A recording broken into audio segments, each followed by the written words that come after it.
1절에서 4절은 제자들의 이름이 거론이 되고 있습니다.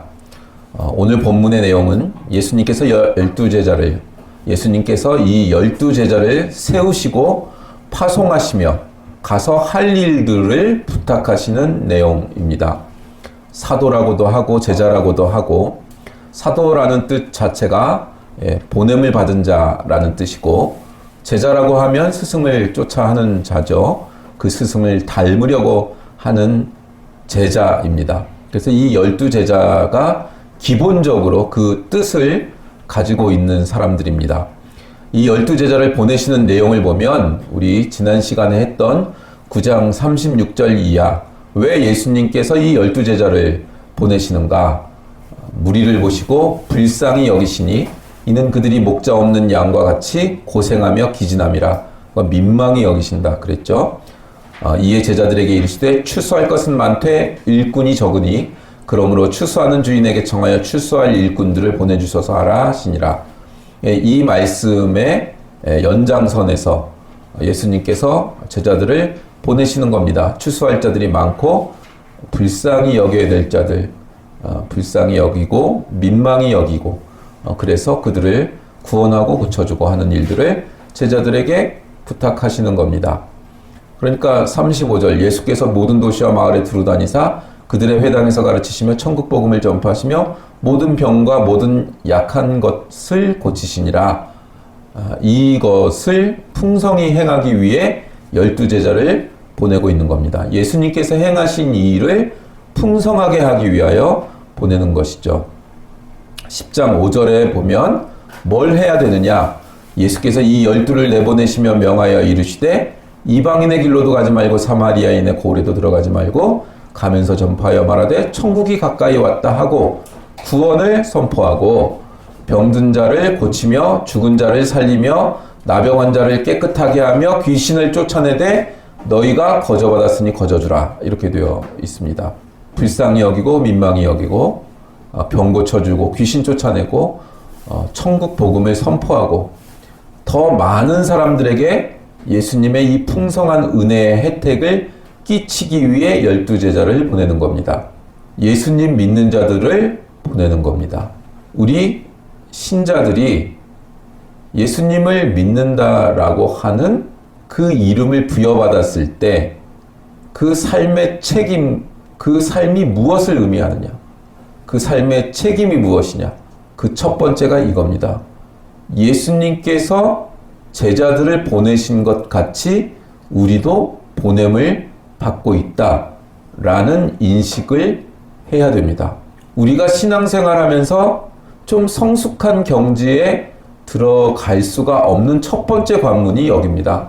처음 우리가 예수님 앞에서 내가 죄인이구나, 죄인일 수밖에 없구나, 아무리 발버둥 쳐도 죄밖에 안 짓네 나는, 이걸 깨닫고 나 그것을 구원해 주신 예수님께 감사합니다. 근데 거기서 멈춰요. 그래요. 죄인에서 의인이 바꾼 것에 대한 감사, 이것이 제일 중요한 포인트죠. 변화됩니다. 신분이 아예 변화됐으니까 요즘은 미국 시민권을 따려고 해도 뭐 70억인가 80억을 줘야 골든 비자를 준다고 하나? 그래서 비자 장사를 하는데, 우리는 죄인에서 의인, 도저히 어떤 돈을 들여도 도저히 바꿀 수 없는 그 신분의 변화를 예수님께서 주셨다는 것을 영으로 확 하고 깨닫는 순간이 옵니다. 그래서 감사하고 찬송해요. 너무 기쁘니까 이것 때문에 오신 거구나.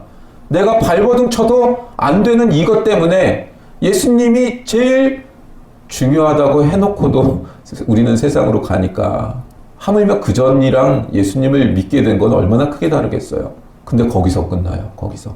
자기 자신이 예수님의 제자가 되고 하나님의 자녀가 됐다는 게 무엇을 말하는지에 대한 이해가, 그 인식이, 자기 책임이 무엇인지에 대한 그 인식이 없단 말이에요.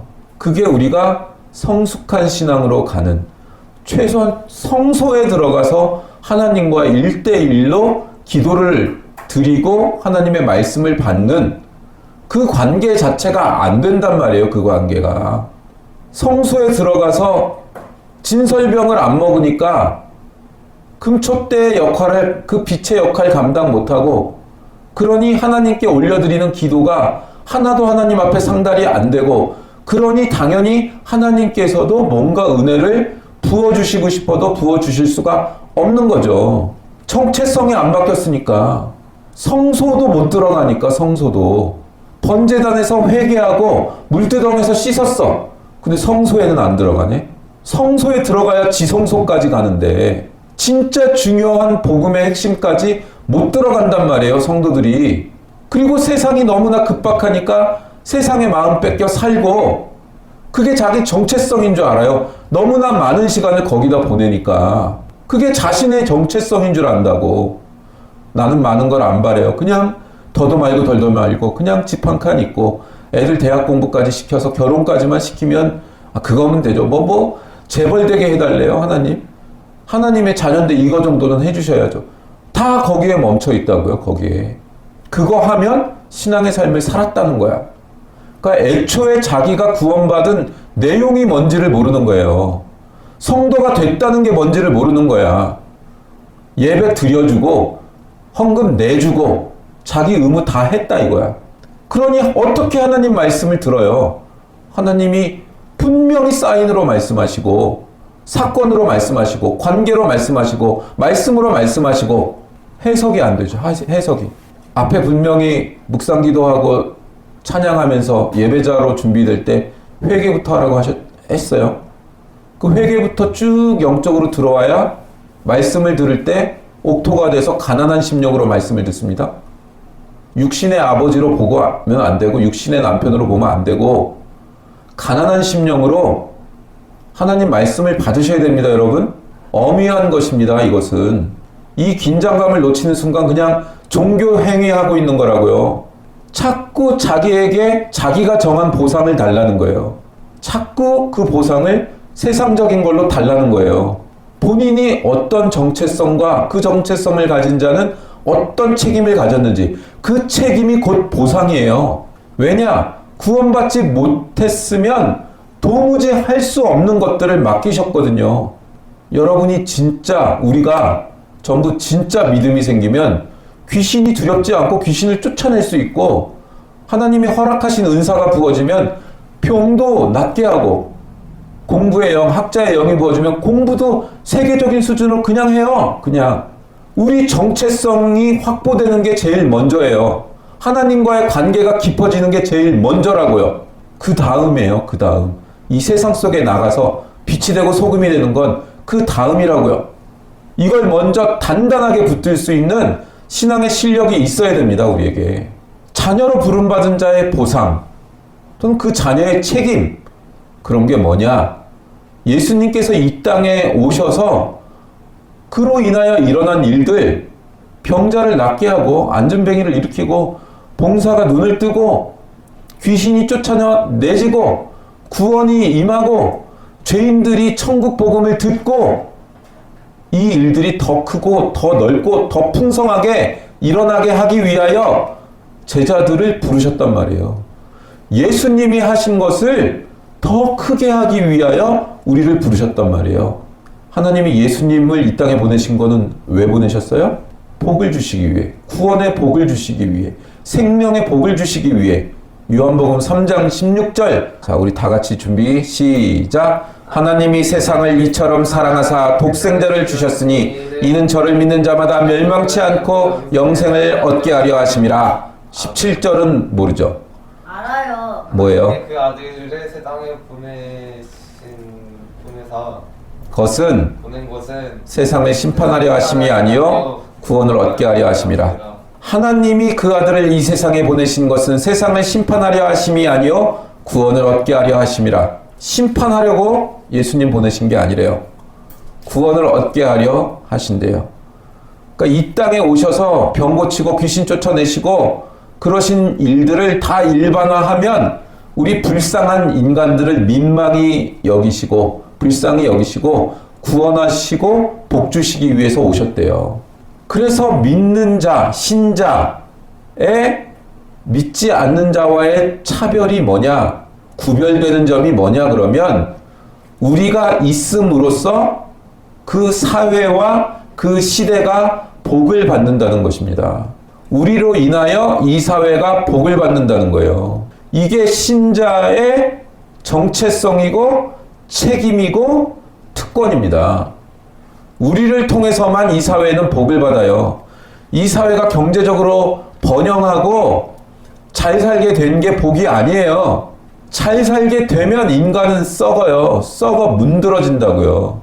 우리를 통하여 질서와 아름다움과 선함이 풍성하게 퍼져나가고 그걸 통하여 풍성한 복락을 누리니까 경제적으로도 번영을 하고 하는 일마다 풍성해지고 하는 일들이 있어요. 근데 그걸 통해서 우리도 썩어버리면 사회 자체가 썩어져 버리면서 죄악이 관영하기 시작하면서 극소수에게만 부가 편중되고 대다수가 가난해지는 그런 일들이 일어납니다. 이 사회는, 이 역사는 우리를 통해서만 복을 얻고 평안을 얻습니다. 그게 우리가 가진 정체성이요, 또 그 일을 가능케 하는 그 역할을 감당해야 되는 책임이요, 그건 우리들만 할 수 있으니 특권입니다. 마태복음 10장의 내용 7절부터 보면 가면서 전파하여 말하되 천국이 가까이 왔다 하고 병든 자를 고치며 죽은 자를 살리며 나병 환자를 깨끗하게 하며 귀신을 쫓아내라 이겁니다. 하나님의 아들이신 예수님이 이 땅에 오셔서 우리에게 베풀려고 하는 그 모든 은혜와 복들이 행사되고 있는 겁니다. 제자들을 통해서. 이걸 대위임령이에요. 이게 대위임령이라고. 예수님의 사명을 우리에게 위임하신 거라고요. 이게 하나님의 은혜가 온 세상 가운데 넓게 퍼지도록 우리를 부르시는 겁니다.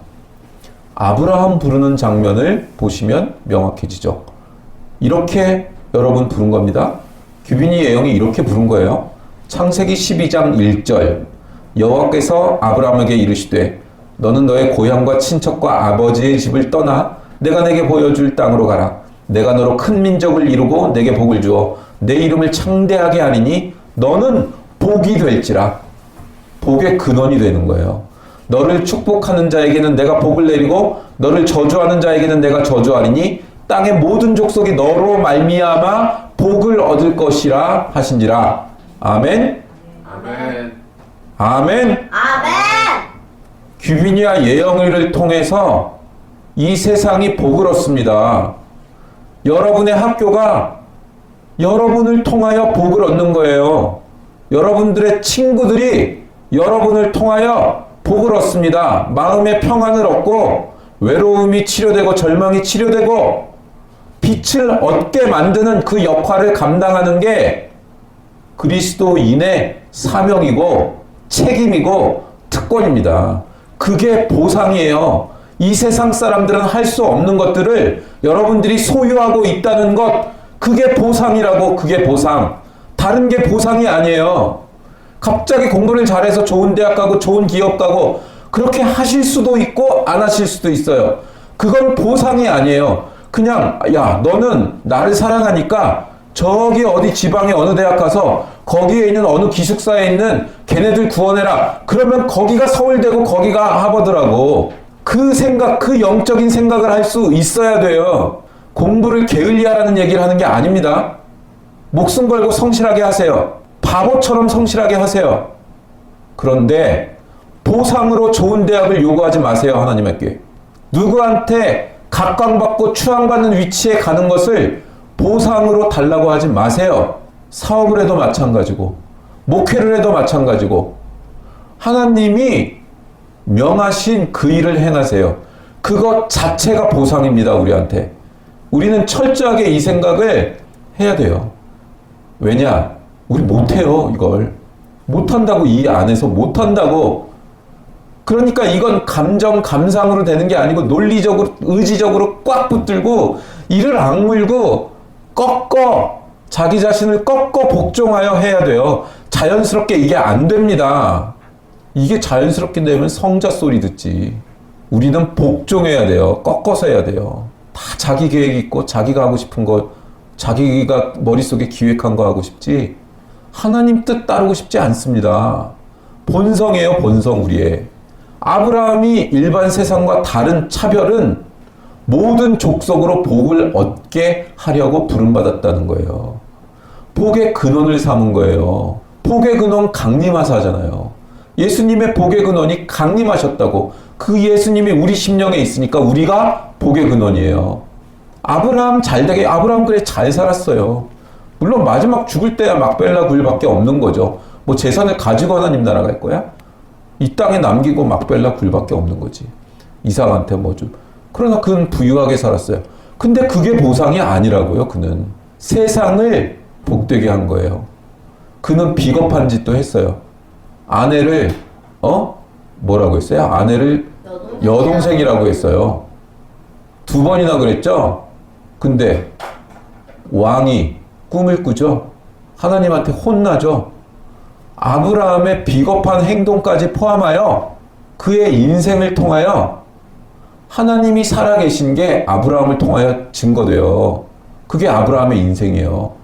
하나님이 그의 발걸음을 통하여 하나님이 계신 게 증거되는 것. 그게 아브라함이 다른 거예요. 유일하게 이 세상에서. 막벨라 굴 하나 갖는 거 외에 욕심내지 마십시오. 우리에게 돈이 많이 필요하다면 그건 선교를 하고 누군가 생명을 살리기 위해 돈이 필요한 거예요. 그거 아니면 막벨라 굴 하나 가지면 됩니다. 우리는 마태복음 28장을 달달달달 외우죠. 그 땅 끝까지 이르러 모든 족속으로 제자를 삼아 내가 너희에게 분부한 모든 것을 가르쳐 지키게 하라. 이게 딱 있으니까 다 행사를 하려고 그래요. 선교센터 지으려고 그래요. 어떤 사역으로 자꾸 이해하려고 해요. 당연히 중요하니까 해야죠. 근데 그 이전에 준비해야 되는 건 이 정체성을 갖고 내가 받은 복락을 받아 누리는 거예요. 나 자신이. 그걸 받아 누리는 것으로서 내가 처한 위치가 학생이고 내가 처한 위치가 사업가고 이런 것일 뿐이에요. 그건 뭐가 돼도 된다니까. 구두 닦기가 돼도 되고 운전수가 돼도 되고 슈퍼마켓에서 계산원이 돼도 되고 그 모양새는 뭐가 되든 상관이 없다니까요. 그러니까 내가 무슨 직업을 가져요, 무슨 비전을 가져요에 너무 목매달지 마세요. 그냥 자기가 가진 은사에서 하는데 너무 어렵지 않고 쉽게 할 수 있는 일, 그냥 그걸 자연스럽고 편하게 막 억지로 막 그게 아니라 자연스럽고 편하게 할 수 있는 일을 하세요. 그건. 근데 내용은 이 내용을 담고 있어야 돼요. 이 내용을. 이걸 놓치고 그걸 한다? 그건 질서가 깨진 거예요. 질서가 깨진 것. 정체성이 깨진 거예요. 그렇게 살 필요가 없는 거예요. 그렇게 살 필요가. 자기 정체성이 하나님과 대화하고 하나님과 친밀한 관계에 복락을 누리고 하나님과 기도하는 게 좋고 이 세상 궁정 같은 뭐 강남 압구정동에 막 한 10억씩 인테리어한 현대 아파트에서 사는 첫날보다 이 가난하고 후미진 곳에서 하루 예배 드리는 게 더 낫다고. 거기까지 고백이 가야 된다고요. 다윗처럼. 모든 왕권을 다 가지고 있던 절대 왕권의 군주였던 다윗이 고백하는 거잖아요. 그딴 거 다 필요 없고 나 하나님의 문지기로, 하나님 궁전의 문지기로, 교회의 문지기로 하루 있는 게 낫다. 정말 이 영성을 우리가 가져야 된다. 진짜로 그냥 문학적 수사가 아니라 하나님을 누리셔야 돼요. 하나님을 험불하게. 그러면 나머지 것들은 더 하신다고 했어요. 먼저 그 나라와 의를 구하면 나머지 건 더해지는 겁니다. 이 우선순위를 깨트리지 마십시오. 전도, 선교, 행사에 치우치지 마십시오. 여러분이 이 복락을 누리고 살면 여러분 주변에 갈급한 심령들이 모여들 것이고 여러분들은 그들을 본인 실력이 아니라 그냥 말씀 전달해서 그 말씀이 그들을 살리도록 하시면 됩니다. 그리고 뭐 감사하다 어쩐다 하면 무슨 소리예요? 성령님이 하신 걸 왜 나한테 감사해요? 냉정하게 거기는 본인에 대해서도 냉정하게 그건 돌아서셔야 됩니다. 그리고 말씀만 전하고 우리가 그 정도 수준까지 훈련되지 않으면 이 고생하는 무슨 의미가 있어요? 우리는 이거 훈련 받으려고 다른 잡음과 소음이 끼지 않은 상태가 되기 위하여 하나님이 따로 구분하여 훈련시키고 있다고 생각하시면 됩니다. 지금 교회 안에 소음이 너무나 많거든요. 우리는 예수님을 믿어서 믿지 않는 자보다 더 잘 살아야 되고 더 형통해야 되고 더 높아져야 되는 게 아니라 우리는 이미 형통하고 이미 높아져 있고 이미 다 소유하고 있는 자들입니다. 그걸 믿으십시오. 베드로 전서식으로 하면 이미 우리는 왕 같은 제사장입니다. 왕의 역할, 제사장의 역할을 동시에 할 수 있는 자들이라고요. 하나님이 우리 인생에 개입하시는 것을 사람들이 봄으로써 우리는 다른 사람인 게 증거되는 사람들이라고요. 그러니까 본인이 다 하려고 하지 마세요. 그날의 고통은 그날에 족한 거예요. 시간 됐으면 불 끄고 자고, 시간 됐으면 공부 그만하고 열심히 했으면, 그래 심플한 거예요. 결과는 하나님이 내주시는 거예요. 결과는 나는 열심히 할 뿐이고 그 결과가 열매 맺기 위해 열심히 할 뿐이야. 근데 그 결과가 열매 맺기 위하여 최대한의 노력을 할 뿐이지 나에 의해서 결정되지 않습니다. 결과가. 그걸 이해하셔야 돼요. 거기를 항상 열어놔야 돼요. 우리는 막 그래요. 조바심도 내고 막 열심을 다하지 못하면 막 난리를 쳐야 돼요. 물론. 그러나 마지막 한 켠까지 내가 완벽하게 그것을 해내겠다가 아니라 내가 할 수 있는 최대한, 그리고 내가 놓치지 않아야 되는 가지수, 그런 것들을 위해서 그렇게 난리를 치는 거지 그 결과를 내가 담보해내기 위해 난리치는 게 아니에요. 우리는 완벽주의적 성향을 가져야 돼요. 완성도를 높여야 되니까. 그러나 그게 완벽해지는 건 우리 실력으로 안 되는 거예요. 하나님이 허락하셔야 되는 거야. 하나님과 같이 해야 되는 거야. 이 영역이 열려 있어야 돼요. 우리가 항상 열려 있어야 돼요. 이 영역이. 안 그러면 어느 순간 내가 하나님의 위치에 가 있습니다. 그걸 매일 점검하셔야 됩니다. 소돔과 고모라를 생각해 보세요. 하나님이 아브라함을 먼저 만나세요. 소돔과 고모라를 멸하셔야 되는데, 근데 거기 롯도 있고 아브라함이 거기 의인 50명 있으면 하나님 그래도 멸하실 거예요? 그래? 50명 있으면 내가 멸하지 않겠다. 하나님 혹시라도 한 10명 모자라면 40명 의인이 있어요. 그러면 멸망시키실 거예요? 40명도 내가 멸망시키지 않겠다. 그래서 어디까지 와요? 의인 10명. 그럼 의인 10명만 있어도 내가 멸망시키지 않겠다예요. 우리가 그렇게 서 있는 겁니다. 그 의인 10명. 그리고 이 사회를 멸망시키려고 하나님이 계획하시고 오시는데도 우리와 상의하신다고요. 우리와. 이 나라가 진짜 중국과 막 여러 공산주의 진영의 여러 가지 것들이 들어와서 지금 많은 것들이 위기지만 여기 일단 우리 4명 있는 걸로 하나님께서 멸망시키지 않으실 줄로 믿습니다. 여러분 기도가 그런 기도라는 것을 영을 열어서 실제로 보세요. 게하시가 군대가 와서 잡아가려고 하니까, 엘리사를 잡아가려고 하니까 무서워 떠는데 꿈쩍도 안 했죠. 그리고 게하시의 눈을 열어주죠. 그랬더니 뭐가 보여요? 불마차 불병거가 진을 치고 있는 거예요. 그게 눈에 보이는 거예요. 아무리 악한 세력이 이 사회를 무너뜨리려고 별의별 짓을 다 하고 실제로 경제적으로는 많이 무너졌죠. 몇 회사만 잘 나가지 나머지는 다 무너지고 있잖아요. 예? 반도체 회사들만 잘 나가지. 그래도 우리의 기도로 이 사회가 지탱되는 줄로 믿으십시오. 그게 보이셔야 됩니다. 진짜로 보이셔야 돼요. 여러분이 이 자리에서 진지하게 하는 기도가 많은 사람을 살리고 있다는 걸 믿으십시오. 우리가 먼저 그걸로 똘똘 뭉쳐서 기도할 때, 예배 드릴 때 열정이 차고도 넘쳐야 돼요. 뜨거워야 돼요. 그러면 이 주변부터 뭔가 느낌이 다르다, 저 공간은. 그리고 들어와요. 여기에.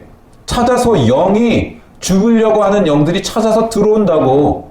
그래서 우리 영이 여러분 한 명 한 명이 준비가 안 되면 그럼 성도를 보내실 수가 없어요. 우리들이 준비가 안 됐기 때문에. 그러니까 예배 드릴 때 진중하게 정신 똑바로 차리고 드리셔야 됩니다. 기도할 때 소리내서 기도하셔야 됩니다. 우리만이 이 땅에 죄가 관영한 것을 막아설 수 있는 유일한 자들입니다. 우리는 의인이기 때문에. 죄를 이긴 자들이고 죄와 사망의 권세를 이긴 자들이니까. 우리가 죄 짓죠. 근데 전투에서 실패한 거지 전쟁에선 승리했다고요. 전쟁에서 승리할 때 일부러 어떤 전쟁에선 지기도 하는 거 아시죠? 전략적으로. 미끼로 전쟁을 하기도 하고. 우리는 각자가 전쟁에서 질 뿐이에요. 아니, 전투에서 질 수 있어요. 그러나 전쟁에서 이긴 자들이에요. 이미. 그래서 결국은 전투에서도 이길 거예요. 우리 신분의 책임들을 이해할 내용이 8절. 병든 자를 고치며 죽은 자를 살리며 나병한 자를 깨끗하게 하며 귀신을 쫓아내되 너희가 거저받았으니 거저주라. 거저받았다는 건 뭐예요? 우리가 내 거 나눠주는 게 아니라는 거예요. 부탁을 받았다는 거예요. 나눠주라고. 그런 얘기는 부탁을 한 분이 있으시다는 거예요. 일을 시키는 분이 있다는 거예요. 그리고 내 거 나눠주는 것도 아니에요. 우리가 이걸 못 나눠주면 어떻게 돼요? 하나님이 우리에게 주셨어. 근데 누구한테 나눠주라 했는데 못 나눠줬어. 욕심도 나고 내가 잘난 것도 같고 또는 나는 너무 바쁘고 그래서 못 나눠줬어. 뭐라고요? 이게 전문용어로 배달사고예요. 배달사고. 배달사고 나면 어떻게 돼요? 뭐 마피아가 와가지고 마약 배달사고 나면 뭐 난리 나죠. 조폭들 난리 나고. 그죠? 우리 지금 배달사고 내고 있는지 모릅니다, 여러분. 배달사고 나면 큰일 나는 거예요. 여러분을 통해서 그래, 여러분 학교 반에 왕따 당하는 친구가 있어. 절망하고 있어. 가서 희망을 던져 주셔야 됩니다. 안 던진다. 배달사고예요. 그를 왕따시키는 애들이 있다. 싸워야죠. 그러지 말라고.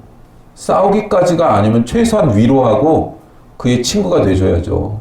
배달사고입니다, 여러분. 그거 안 하면. 근데 그렇다고 또 무턱대고 본인이 감당도 안 되는데 막 나가지 말고 아무나한테 배달하는 하라고 안 하시고 본인 실력대로 하는 거예요. 귀신 뭐 군대가 들어가 있는 귀신이 있는데 막 우리한테 맡기면 우리가 귀신한테 집니다. 예, 막 군대 귀신 2,000마리쯤 들어가 있는데 막 기도도 안 한 상태에서 가다 덤비면은 그냥 당하는 거예요. 하나님이 분별력 주십니다. 하지만 전체적인 틀을 인식하십시오. 이 짐을 지고 이 권리를 놓치지 말고 이 권리와 책임을 수행하십시오. 근데 이 일을 해야 될 때 중요한 포인트는 나는 진리를 가진 자고 빛을 가진 자야. 너희들은 이런 게 없는 자들이야. 감히 너희들이 내가 전하는 것을 안 받아들여? 너 따위가 지옥에나 가버려. 이런 자세로 나가는 게 아니라고요. 막 불나가지고 불 끄고 있는 사람한테 가서 저 잠시 시간 좀 내주시겠어요? 저 이거 불 끄는 거보다 지금 진리에 대한 영원한 생명에 대한 말씀을 전하려고 하니까 불 끄는 거 잠시 멈추시고 이 중요한 얘기 좀 들으십시오. 이거 안 됩니다. 불을 먼저 꺼주셔야 됩니다, 여러분. 왜 이렇게 나가냐면 이게 중요한 일인 걸 아는 거예요. 아는 거긴 한데 중요하기 때문에 더 조심하셔야 됩니다. 내가 이 중요한 걸 하러 왔기 때문에 무례해도 된다는 생각을 버려야 됩니다. 하나님은 은혜와 긍휼과 자비로 오셨으니까.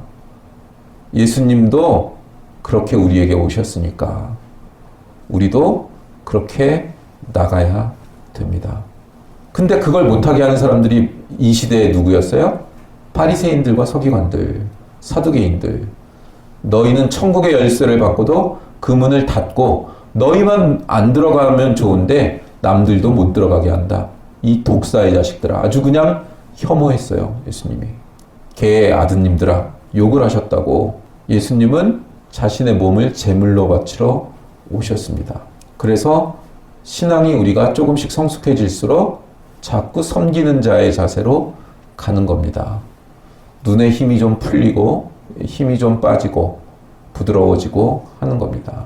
9절 이하가 이렇게 돼 있어요. 너희는 전대나 금이나 은이나 동이나 가지지 말고 여행을 위하여 주머니나 두버릇이나 신이나 지팡이를 가지지 말라. 이는 일꾼이 저 먹을 것 받는 것이 마땅함이니라. 이 일을 위하여 살면 먹고 사는 문제가 걱정할 필요는 없다고요. 먹고는 살아요. 먹고는. 어떻게든 먹고는 살아요. 하나님이 이 존재를 연장시키는 일에 대해서는 하나님이 책임을 져요. 먼저 그 나라와 의의를 구하라. 그리하면 이 모든 것을 너희에게 더하시리라. 하나님의 사람으로 존재하고 있으면 하나님이 이 존재를 책임지시죠. 우리가 자기 자신의 존재를 연장하는 데에다가 에너지를 쓰고 있으면 하나님이 그 편을 들어주실 필요가 없죠. 그냥 이 세상하고 경쟁하며 사는 것에 불과하니까. 하나님의 사람으로 사는 한에 있어서는 이 문제에 대해서는 걱정을 안 하셔도 됩니다. 그래서 우리가 신자된 첫 번째 책임이 뭐냐? 하나님이 이 시대와 이 사회에 복을 베풀도록 하는 존재로 우리들의 존재 가치가 있다는 것. 그게 첫 번째 책임인 것입니다. 뭐 무슨 대법원장이 되라, 대통령이 되라, 정치인이 되라, 뭐 대기업가가 되라. 그게 아니라 감추어져 있는 10명의 의인이 되라. 그게 우리들의 책임을 다하는 것입니다. 우리가 있음으로 이 사회는 은혜와 복을 받게 될 것입니다. 우리를 통하여 하나님이 은혜와 복을 이 사회 가운데 마음껏 부어주실 수 있을 겁니다. 그게 그 양이 어떻게 커지냐면 우리가 하나님의 복락을 마음껏 받아 누리는 존재가 되어 진짜로 그걸 받아 누리고 있는 만큼 그만큼 흘러나가는 거예요. 우리 통로가 딱 뚫려 있는 만큼 하나님의 사람으로 서 있는 만큼 이게 성경이 요구하는 것입니다. 마지막 누구든지 너희를 영접하지도 아니하고 너희 말을 듣지도 아니하거든 그 집이나 성에서 나가 너희 발에 먼지를 떨어버리라. 내가 진실로 진실로 너희에게 이르노니 심판날에 소돔과 고모라 땅이 그 성보다 견디기 쉬우리라. 우리는 이게 뭐 떨어버리라 쪽보다 예수님이 이 땅에 오셔서 실패하면 그 다음 플랜 B가 있나요? 하나님이? 없죠. 예수님은 유일한 플랜이에요. 단 하나의 플랜. 예수님이 오셔서 행하신 그 일은 단 하나의 하나님의 플랜이라고요. 예수님을 그렇게 하나님이 보내셨듯이 우리도 그렇게 보낸다고요. 그래서 단 하나의 플랜이 갔는데 거부하면 그 다음은 없는 거예요. 그렇게 우리를 보내신다는 것을 여러분 인지하셔야 됩니다. 그래서 예수님이 하신 것만큼 우리의 삶을 제물로 드려 100%를 던지셔야 됩니다. 그래야 그 100%를 받느냐 안 받느냐의 문제는 나머지 자유의지를 가진 존재들의 문제가 되고 하나님은 우리를 예수님 보내듯이 이 세상 가운데 보내시는 겁니다. 매일 나가 전도하라는 얘기 아니고 매일 성경 보고 기도하면 이 일을 다 했다라는 게 아니라 이런 하나님의 존재로 서 계십시오. 그렇게 사십시오. 그러면 이 세상이 우리들에게서 하나님의 진리를 갈구하고 갈증 있는 자들이 오게 될 것입니다. 이게 우리의 책임의 고급함입니다. 우리 존재의 가치입니다. 이거 외에 뭘 더 구하겠습니까?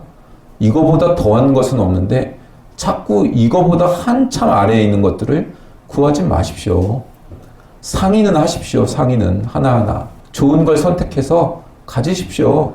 성도라는 하나님의 자녀라는 신분과 이름이 갖는 가치를 여러분 분명히 아시고 여러분 우리들이 없으면 이 사회가 하나님에게 외면함을 받는다는 것을 아시고 이 시대 가운데 우리들이 접하는 모든 관계 가운데 하나님의 은혜와 긍휼을 마음껏 퍼주는 그런 존재로 서 계시길 주님의 이름으로 축원합니다. 아멘. 아멘.